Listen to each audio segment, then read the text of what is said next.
Welcome to the Popcorn Talk Network, for the online broadcast network that features movie discussion, news, and interviews. Press 1. Popcorn Talk. We talk movies. From the Popcorn Talk Network and producers Maria Menounos, Kevin Undergaro, and Phil Svitek, this is iTalk Movies. Long-form interviews with leading members of the film industry. And now, your host of iTalk Movies.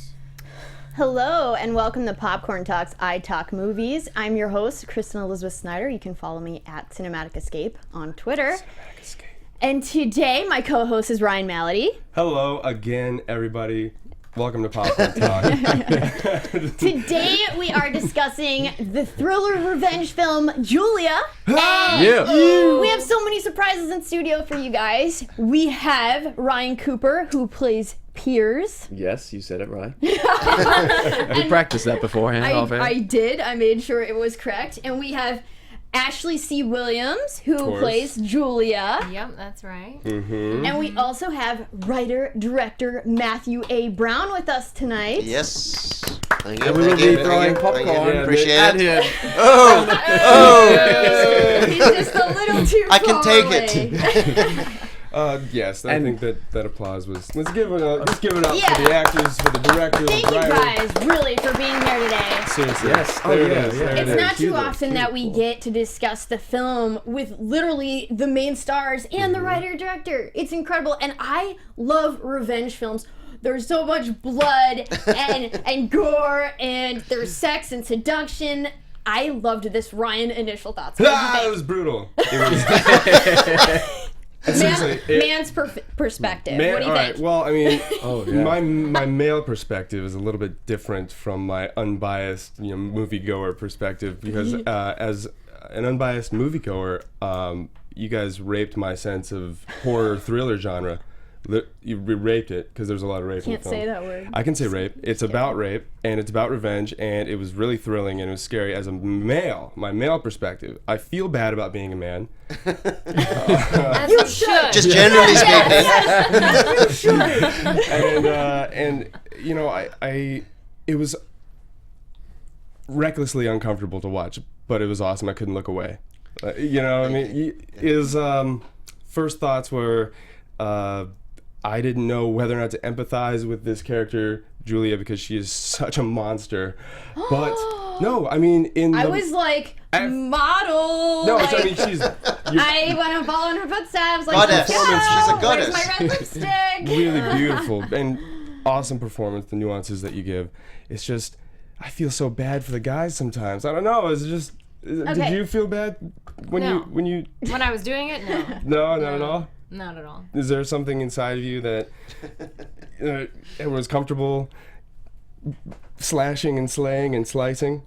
I couldn't, I had to be comfortable with it as the character. Like, I had to just balls to the wall, put myself in that scenario and just be like, okay, this is what I'm doing.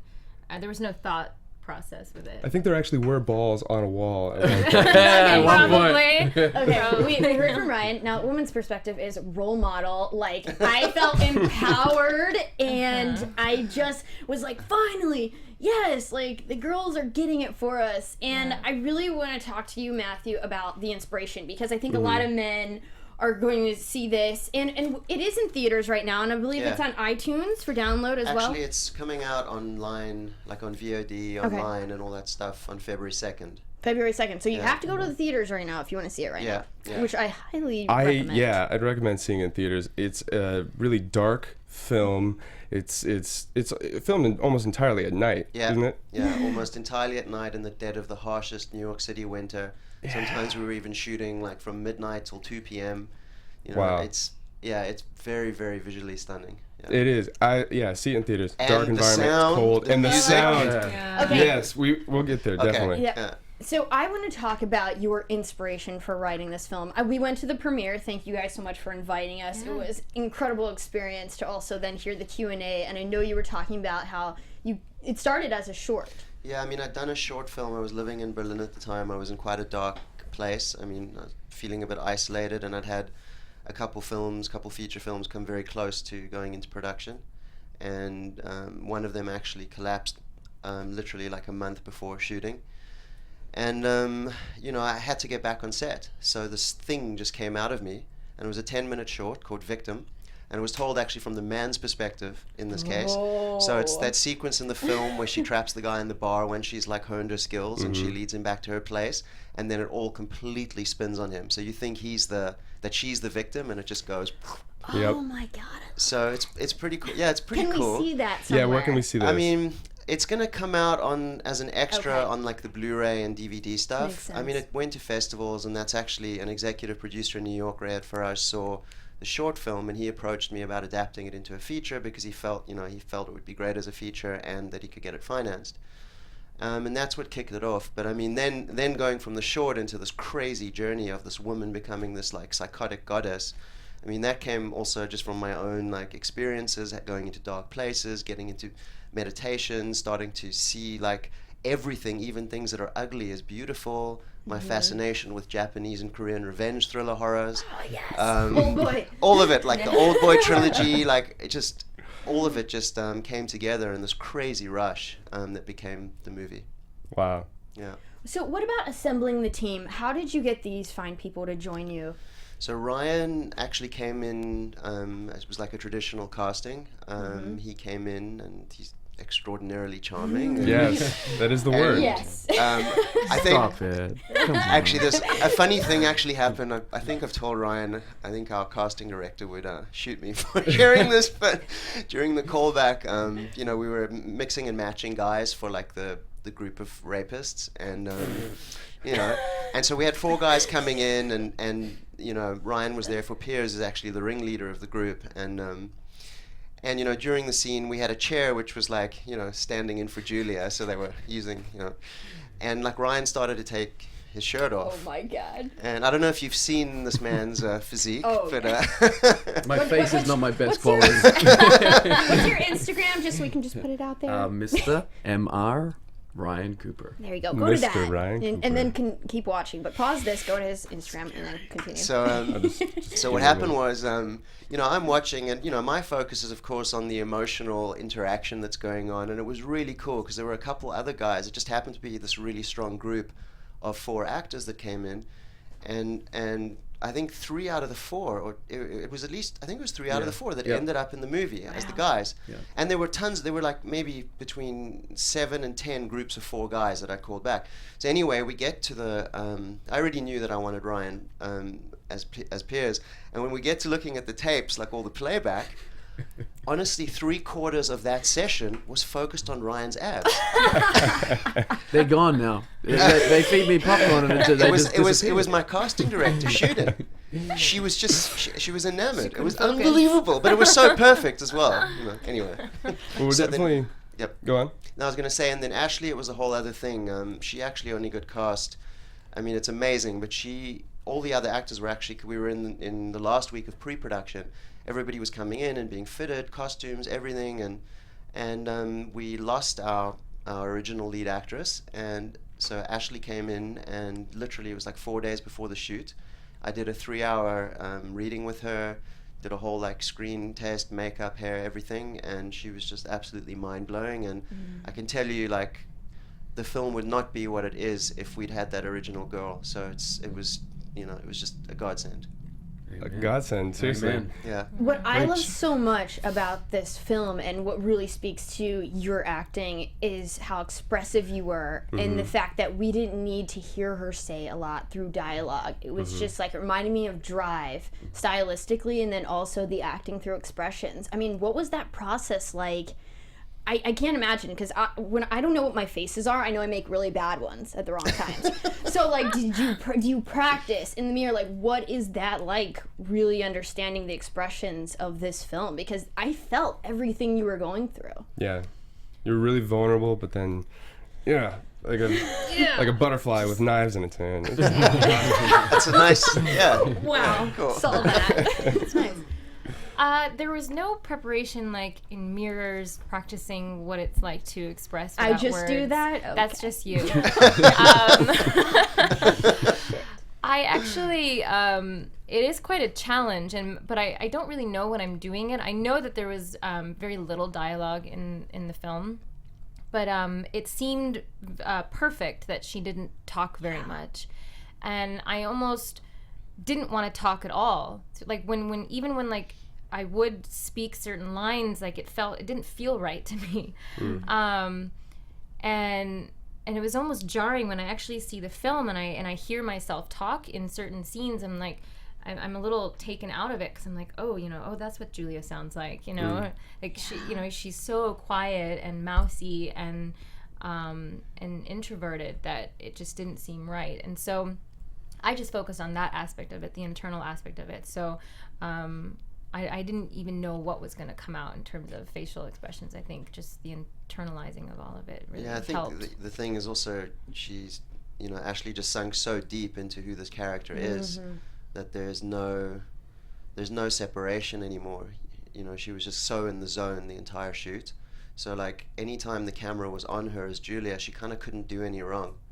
And most of the time through the shoot, I don't think we ever did more than 2 takes on her. Wow, that's incredible. Most, in fact, very often 1. Thankfully. Yeah. Well, I mean, because a lot of the scenes were really challenging and like covered in blood. Well, yeah, but also just like the darkness of it and what I needed to produce from within myself. What? And I was going to say the covered in blood thing, because there we actually did do a hell of a lot of setups for the, before she does what she does in that one scene. So Ashley was sitting there literally covered in this like sticky blood for hours. Wow. I couldn't move. I was sitting on my knees. You were stuck to the sheets at the end, right? Yeah, I was stuck to the sheets. They're cutting them off. And I didn't want to move, and so as everyone was setting up for the next shot, I just sat there and had to stay in the zone. I think I was like meditating as well, focusing on my breath and just needed to stay like that, which is helpful. Yeah. Now, I know, Ryan, you said that your character is so far out of who you are as a person. Yeah. But that you felt like you could... You would hope. We hope so. That's what I he have claims. to say that. He does claim that. But that you felt like they created a really safe place that you could explore this character. Yeah. I mean, we met, Matthew and I met probably 2 or 3 months before. And so once we'd started that process, we were able to communicate and discuss and, backstory and, and so that environment to be able to explore why this character does what he does and how he does that, I found it really important because, people don't just do things for no reason. It comes from something, and whether that's past hurts, mental issues, what is that trigger, and how do you do it truthfully, and how do you do it in a safe way, but also like as a human being, like not understanding someone like that, it's so fascinating to kind of jump into his shoes and be like, would he do this? Would he say that? How? Where is it? Yes, it was really it was a wonderful process. As much as it's brutal, it's also it was also very exciting to kind of jump in and explore a mind like that. Well, we're not unfamiliar with how you can do Me? that. I mean, with you. Oh man, I was totally played by him the first time he came into AfterBuzz for Eye Candy. Yeah. I mean, I knew he was the killer, and I'm like, you're the killer. I really put him in the hot seat. Yeah, you did, and I was dancing around. You knew. You just knew, like you had a feeling. I just knew he was so charming. You didn't know for a fact. She's a writer. She can break things down. I like to write. Yeah. Right. You're saying right or ride? Right. You know what, Ryan? I'm gonna let you play with that. Okay. What was the horror house? No, it's great. Like, the character play is so charming, trusting initially, but there is that darkness within, that the monster within that's troubled. And do you get that a lot? Yeah. I think there's a seriousness that I can carry because I love what I get to do, and I think that there's an element of that seriousness that needs to that comes through in the characters, which could come across as maybe creepy or scary or no, you do well. I want to get into like where you get those influences in a little bit, because it's just like mesmerizing how you don't trip up. Like, I was literally asking so many questions, and he kind of plays a similar character in Julia, and he didn't flinch at all, and I just don't even know how you do that. I would be telling everyone, by accident, of course, that I was maybe have been holding the knife behind everything. But I want to get into the story, which was your creation and the themes behind it. And I know that you said that your mom is a psychotherapist, so you talked to her a lot about that. What were sort of the themes and did you think about the themes before you started writing? Did you meet with her before this so you could understand the sort of unorthodox methods that you were going to put in the story for Julia's character? It's all part of, like, it's all an organic, constantly evolving process. So you kind of, as you're creating the story, you're doing the research, and then as you go deeper into the story, different avenues open up, like different avenues of research. So, like, one thing, for example, she's an assistant to a plastic surgeon. So my brother's a doctor. He's a sports surgeon, and my father's actually an anesthesiologist. So I knew a lot of people who know plastic surgeon. A lot of plastic surgeons. So I'd go into offices, I'd watch how they work, talk to them, and look for all the unique angles.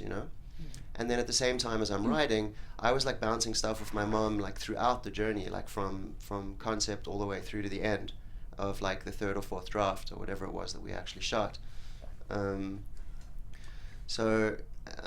yeah, it's just completely organic. I think the deepest theme for me, though, that was the most exciting one, was actually this journey of awakening that she goes on. And it's a strange one, because it's like, it's this holy kind of awakening, but to an evil kind of self. But she's so realized at the end of the film, like, she's so awakened to who she actually is, like her fate, that she's at peace. And that's a really kind of twisted thing, because it's a holy evil awakening. Yeah, exactly. Yeah. This journey. So you recommend this therapy then? Well, for Julia it worked. That's the irony. It actually worked for her. Like, 'cause the doctor thinks he's like pulling one over his patients, and he's gonna like seduce them with this like new age kind of pop psychology thing. And most of them, they go for it because he's selling them power, right? Mm-hmm. But then he's just controlling them. But for her, it actually worked. So it's like, his therapy worked. Yeah. But in the end, I mean, Yeah, of course. I mean, have you looked into this? I am sure that there are some backwoods cults that have some sort of, psychotherapy. Did you find, I'm sure you did a ton of research, did you find any sort of weird, twisted stories like that? I mean, there's so much of this kind of stuff out there, but I mean, I have to say that aspect of this twisted psychiatrist came very freshly from deep within my own I love twisted that. subconscious. You're the twisted story. Yeah, just all Matthew the runs a cult. but all the influences. We'll go to his lair later for AfterBuzz exclusive Popcorn Talk Network. Exactly. There's just all the influences come together, and somehow like you go into a place. Like when I was writing the script, I listen to very loud music in headphones when I'm writing, and for this one, most of the time I was listening to this really dark kind of German underground techno. And it's filled with like really dark, like sub-basement kind of bassy beats and pulses. But at the same time, there's like often like ecstatic kind of melodies, and it takes you on a ride. So, you're kind of all jacked up on caffeine, and you're like kind of rushing, and and then I've got all these like crazy like cult Asian influences, and it's just like, I don't know, it just all comes together. Speaking of music, now that we're on it, the soundtrack blew my mind. Yeah. Like, I feel like I could just turn that movie on and fall asleep to it, or Really? Or go partying, go out. or go party, or maybe have a little fun. What happens in your dreams, I don't know. Brian? I just the music was all. I feel like I could run to it. I could write to it. Yeah. I don't know. I just want it in my life. Yeah. Soundtrack, inspiration, sources. Can we get it? Go. Yeah, so the soundtrack's actually getting released by Energy Snake Records on November 13th. I think that's the day. Mm-hmm. I mean, it was the coming together of like truly like genius musicians. So my composer is Frank Hall, is an Icelandic composer, and had seen his work in an Icelandic gangster movie called Black's Game. So there was this kind of dirty kind of techno feel in there that he brought. But It was all original. All of it's original, everything. Wow. And all the source music, because then there was the source music, who's actually probably my longest collaborator, is the guy, his name's Paul Ressel. He's a fellow South African, and he's actually the younger brother of one of my best friends growing up. And Paul's this like multi-instrumentalist genius musician. He's the genius behind 2 bands, one Vava Vultures in London, another Lark in South Africa. And it just so happened that both of their 2 new albums were coming out at the same time as I was in post-production. And I always knew that I was going to use some of Paul's music, but we ended up using almost every track from each of those albums in the film, and it was just perfect for like the clubs and the the bars, and just perfect. It really was. Yeah. It complimented it just divinely. Thank you. Now, I don't want to ruin too much for people who have not seen the film, but I do want to talk about a few specific aspects. So, in the film, Julia has sort of a mentor and lover named Sadie. And I was talking to a few people after the premiere about, what she does with Sadie in the end, and you gotta watch the film and find out. Yeah. But maybe why she did that. And what we were talking about is maybe the shower scene after her first sort of, I'm just going to say it, castration, and her first revenge. She's in the shower scene, and we were talking about, when people are at the lowest of their low, because this is before she was awakened, like before she was really awakened with the power. When people are at the lowest of their low, they really want to feel loved, and they sort of allow things to happen to them that maybe they wouldn't at another point in time. So my discussion with this gentleman after the film was perhaps that Sadie was taking advantage of Julia at a point where she was trying to figure everything out. She was at this low moment where she was accepting of love and wanted to be loved as a human being. Why'd you do it? Well, what are your comments on that? I'm not saying that's the way that you did it, but did you think about that at all? That maybe that was any reason into what leads her to... It's funny that you say that she was at this like very low point in her life, where I thought of it as the opposite. When she was that going happens, on a high. Yeah, and I think that the same, Ecstasy. I wasn't the same sure thing she can was there yet. happen. Well, I think the same thing can happen, like either at your lowest of the low or at the highest of your high, where you're just so open and accepting of just like That's anything. a good point. And you're in just like this high ecstatic kind of, self-aware. I don't know. I thought of it as she's like just done this thing, and she's in awe of herself. She's in awe of what she's done, what she's sort of realized, what she's capable of. And here's this woman who's looking at her with just awe and love, and it just happened in this sort of just ecstatic moment. But I think it was more of like Sadie falling in love with her rather than the other way around. That's why. And that's why ultimately what happens to Sadie in the end is because at that point nobody is anybody to her.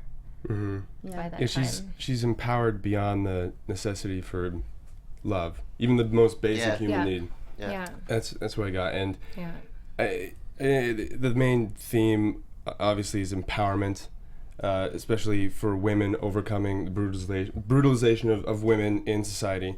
They're victimized. I mean, it's no secret. But it's also sort of like a beautiful thing, because that's the cool like aspect of this film that I've never seen before. Is like it wasn't about women being raped. It wasn't about us being brutalized. It was like an empowerment, and it was a beautiful thing. Like I really like that one scene where she's like, it was the best thing that ever happened to me because I can no longer be that soft, defenseless woman. And I was like, yes. That's great. Yeah. Well, it is, and it's a controversial statement there, because she's basically saying it's a good thing that I was raped. And I mean, that's powerful. Like that's, a lot of people don't agree with something like that. Yeah, but you also got to take it contextually. Right. She's saying it to a guy who watched this thing happen, and she's setting him up to use him to get back at these guys who attacked her. So, but I mean, in a way, it did really trigger her. I mean, I'm sure we all, as human beings, not just as characters in these stories, have had a very traumatic experience that has triggered us to awaken to life. Yeah, and that's like the grounding of the whole film. It's like, and if you look at people who turn to spirituality at some point in their lives, whether it's meditation or yoga or some, like, you know, maybe just more like conventional kind of religion, they you know, it's usually because of a crisis. Like some kind of a crisis in the present. I mean, maybe they lost someone, maybe who knows what, maybe their house burned down, but something happens where they can no longer deal with things on their own in a way, so they turn to this higher form, or however you want to call it. Yeah, and I think they really change, or is it they become their true self? Because I felt like Julia, like in the movie, she was in the Chinatown in New York trying to escape everything, and she was hiding. So to me, taking off the glasses and becoming this strong woman was maybe who she always was, but like becoming herself. Yeah, and that's the whole thing with like the shot that comes up before the title, the zoom shot into her in the shower, is that's the first moment. Like she's at a point where it's either I kill myself right now, or she has to transcend the pain. She cannot go on like that anymore. And that first moment, it's like there's something speaking to her, and she hears it when she turns and looks into the camera, into the audience. It's because she's feeling her fate calling her for the first time. And later, when she tells the psychiatrist that she knew she was meant for something majestic. Yeah. So it's like, you know, this dark fate that's been summoning her all along, and now finally something's pushed her so far that it's gone beyond pain almost. I know you said that you took a lot out during the editing, and you took out the story of the psychologist. Do you want to talk about that at all? I mean, when it comes to the edit, you go with what's strongest. Like, sort of what you've got dictates what the film ultimately becomes. And, you know, it was always called Julia, and it was always meant to be Julia's story. Very much it's about this woman and her experience of what's happening around her and her journey. So it just became, like, organically it allowed us to, I don't know, like we just stripped all those things out. And I think in some cases it does, you know, there are some holes, you know, where you're like, okay, who is this guy? And then it kind of can feel to some people, if they're not completely dialed into what's going on, that it comes out of nowhere, like his reveal at the end, you know? But to have that stuff in there, it just would have detracted from her and from the real power, I think, in this you know, this whole like thing that's been created. Yeah, it was even very mysterious. Like when we first met the doctor, and for a long time we didn't see, you know, his facial features. He was sort of cut off and shot in a really unique, mysterious way. And talking about, you know, the film was very visual and stylistically. What were your influences for that? I mean, you could have not even had the sound on and been entertained by it. Seriously, all the visuals. Yeah, it's really like beautiful. You guys spent a lot of time, and like the shots. I remember my favorite shot is when it's like the glow of the green and red lights, and it's out of focus, and then we come down to Julia, very, you know, powerful, walking down the street in focus. It was just like that transition was beautiful. Yeah, no, that was crazy that particular night because it was so cold. And we had to wait for subways. So like and it was like 4:00 in the morning. So if we missed one subway, we'd have to stand for 20. I mean, if we missed the shot, so we had to do 2 shots there because we had Julia and Sadie walking towards us, and then later Julia's back on the same strip, which she goes out on her own, and we got each one in the first take. And this is like a crane shot, right? So the timing, the performance, everything has to just be perfect. The influences were very much like a mixture of these kind of Japanese and Korean revenge thriller horrors, Hong Kong gangster noirs, like Johnny To's film Vengeance was one we looked at. Cool. Obviously Drive also came up into discussion. True Romance was actually a bit of a reference. Yeah, me too. And then also like we even discussed Let the Right One In, the Swedish version. Very cool. And then, you know, just my cinematographer, his nickname's Bestie, but it's Baxton Björgolfsson from Iceland. He's brilliant.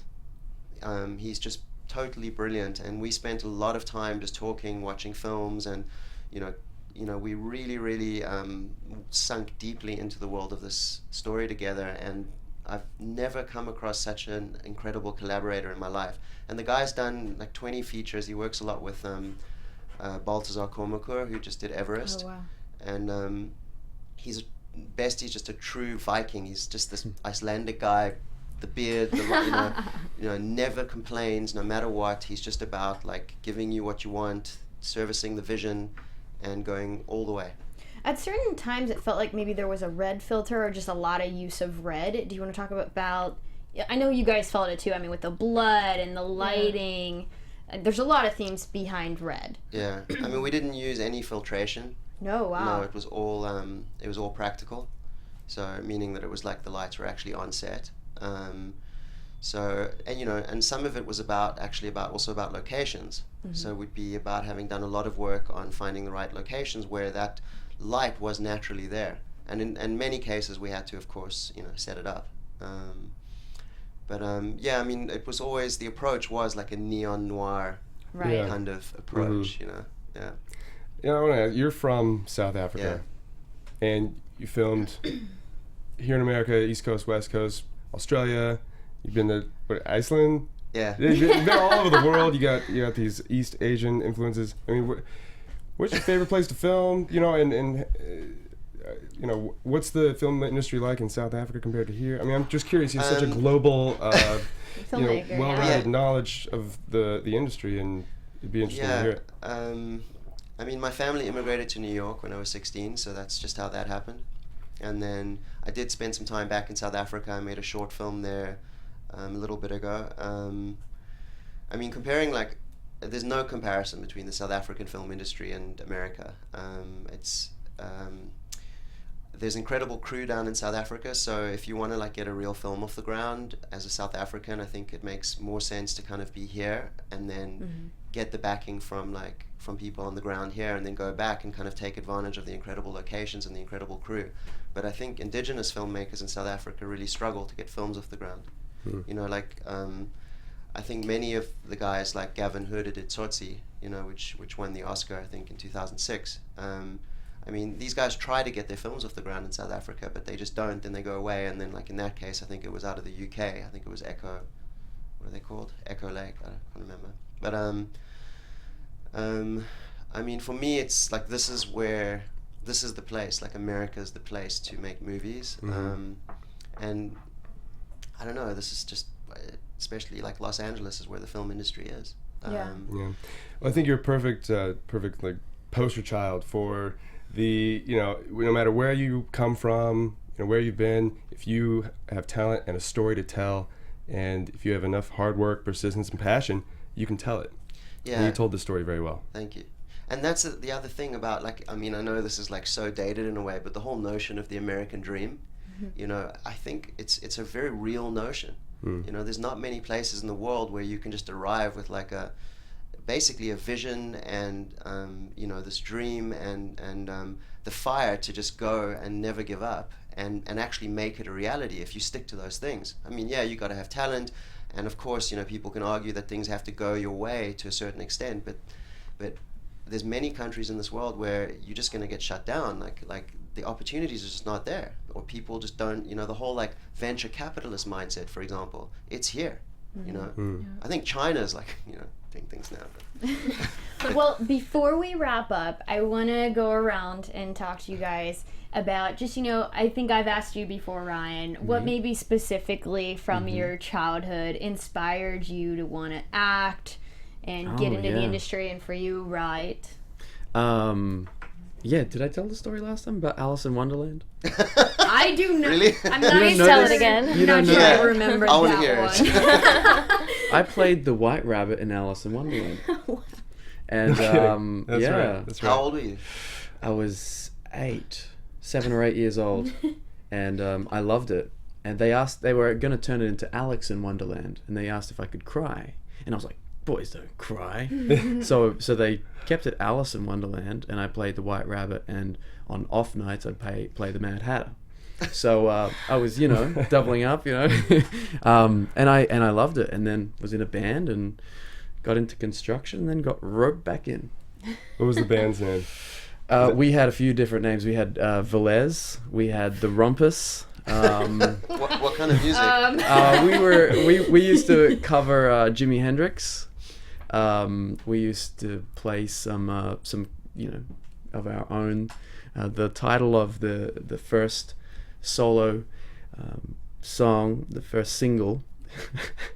My friend's gonna hate me. He was just in New York last week visiting me. It was called "In My Bright Green Bag." Hayden, if you're listening. And just to remind us how it goes, go ahead. Oh. Again! In my bright green bag is the key to who I am.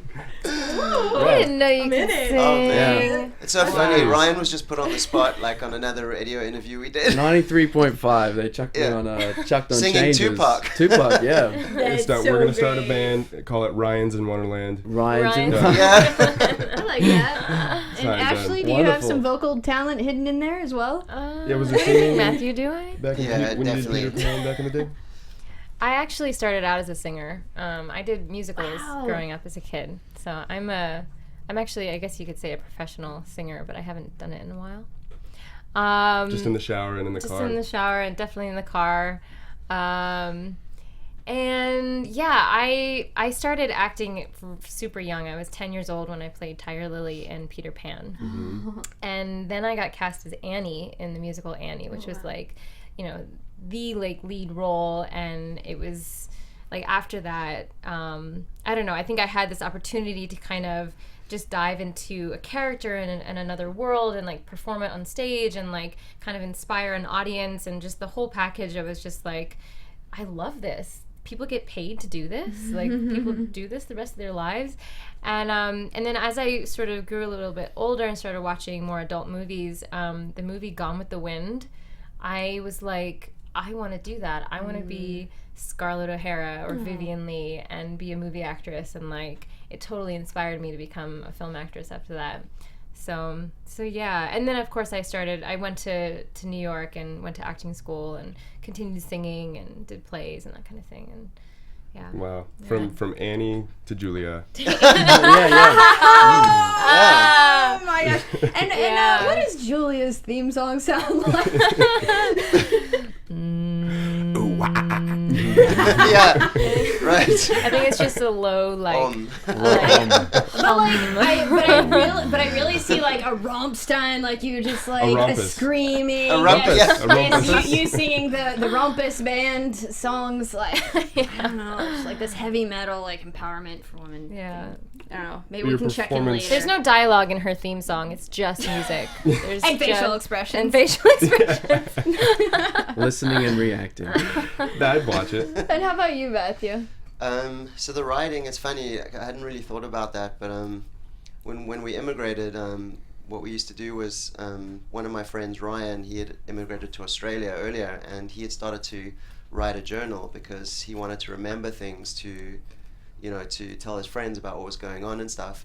And he encouraged me to start keeping a journal, and then it just really took over, and I just became like obsessive with that, with the writing.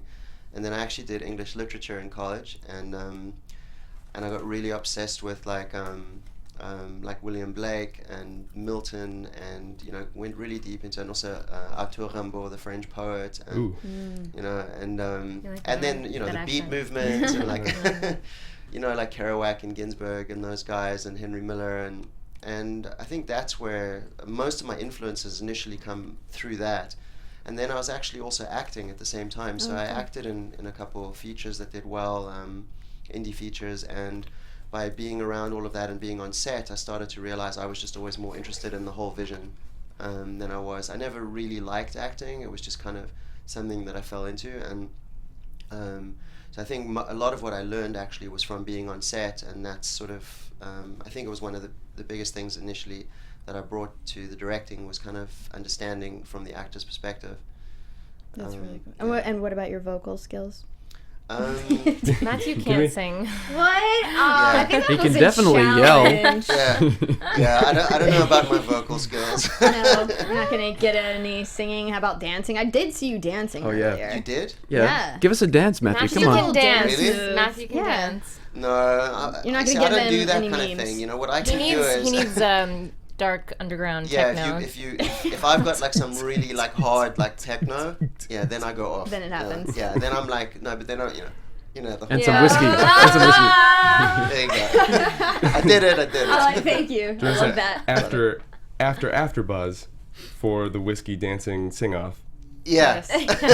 Yes, Coming absolutely. to a leather couch near you. I Final want thoughts? to. Yeah, I mean, just definitely see this film. I love revenge films. I don't get to see a lot of females in revenge films. I feel like the men are getting all the revenge here, and I am so glad. Well, Julia definitely that gets Julia enough got the revenge revenge. for a lot For a of lot of women. women. Yeah. Well, and I need to say, I mean, revenge films usually are trilogies. So, just quickly, Julia 2, what's that look like? I mean, it's definitely, you know, it's there. It's like it's in the aura. It's in our aura. You know, I don't know exactly what the universe has in store. There's a lot of things cooking right now, and it's just about you know, just kind of listening to what's happening. I mean, you know what I mean. But I would be very excited to do that and take it in a completely different direction, though.